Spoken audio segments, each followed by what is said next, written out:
Hi అండి. ఈరోజు egg fried rice ఎలా చేయాలో చూద్దాము రండి. ఎగ్ ఫ్రైడ్ రైస్కి కావాల్సిన పదార్థాలు: పచ్చిమిరపకాయలు, క్యాష్యూ, చెక్క, లవంగ, యాలకులు, ఎగ్స్ 3 ఎగ్స్, అల్లం వెల్లుల్లి పేస్టు, ఆనియన్స్, మనం ఉడికించి పక్కన పెట్టుకున్న రైస్, వైట్ రైస్, బాండి పెట్టుకొని స్టవ్ వెలిగించి బాండి పెట్టుకొని ఆయిల్ వేసుకోవాలి. తర్వాత ఎగ్స్ పగలగొట్టుకొని ఎగ్స్ ఫ్రై చేసుకోవాలండి.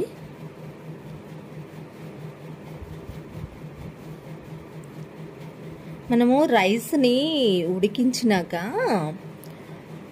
పక్కన ఆరబెట్టుకొని చల్లారబెట్టుకొని రైస్ని రెడీగా చేసి పెట్టుకోవాలండి.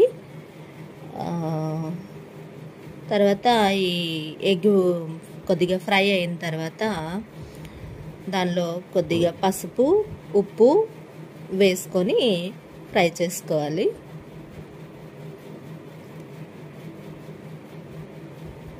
ఈ విధంగా బాగా ఫ్రై చేసుకొని ఈ మిశ్రమం బాగా ఫ్రై అయిన తర్వాత ఒక ప్లేట్లో తీసి పెట్టుకోవాలి అండి. సైడ్కి తీసి పెట్టుకోవాలి.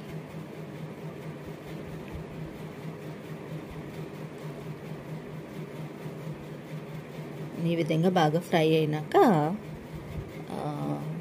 ఇదంతా ప్లేట్లో తీసి సైడ్కి పెట్టుకోవాలి.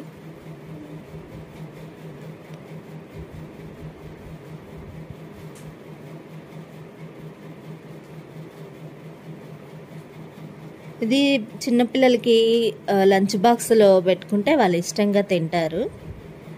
సో ఇది క్యారీ బాక్స్కి పెట్టుకోవడానికి బాగుంటుందండి. అదే బాండిలో ఇంకొంచెం ఆయిల్ వేసుకోవాలి. ఆయిల్ కాగిన తర్వాత మనం రెడీ చేసుకున్న దినుసులన్నీ వేసుకోవాలండి. చెక్క, లవంగ, ఇలాచి వేసుకోవాలి. ఇవి కొంచెం వేగాక క్యాష్యూ వేసుకోవాలి. కొద్దిగా మిక్స్ చేసుకోవాలండి. క్యాష్యూ కొంచెం వేగాలి.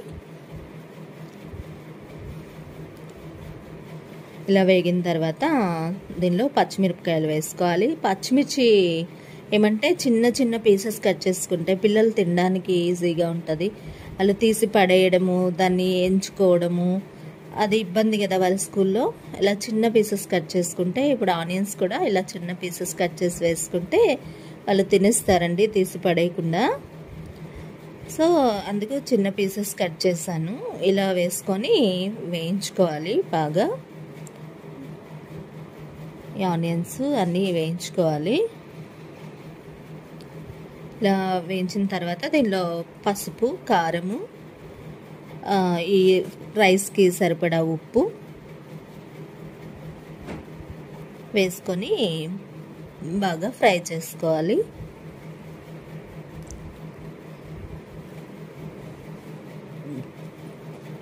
ఈ విధంగా కొంచెం బాగా ఫ్రై అవ్వాలండి.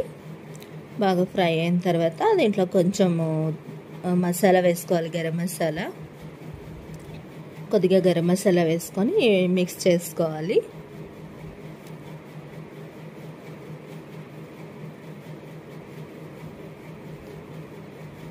కొంచెం బాగా ఫ్రై అయినాక మనము ఉడికించి పక్కన పెట్టుకున్నాం కదా, ఆరబెట్టుకున్నాము రైస్. ఈ రైస్ని ఇందులో వేసుకోవాలి. రైస్ వేసిన తర్వాత మనము ఎగ్స్ కర్రీ చేసుకున్నాం కదా, ఎగ్స్ ఫ్రై చేసుకున్నాము, అది కూడా వేసుకుంటాము. తర్వాత నిమ్మకాయ వేసుకోవాలండి. నిమ్మకాయ పిండేసుకోవాలి దీంట్లోనే. నిమ్మకాయ పిండేసిన తర్వాత అంతా ఈవెన్గా మిక్స్ చేసుకుంటే బాగా మిక్స్ అవుతుంది. ఇలా బాగా కలుపుతూ ఉండాలి. బాగా మిక్స్ చేసుకోవాలండి ఇలాగా.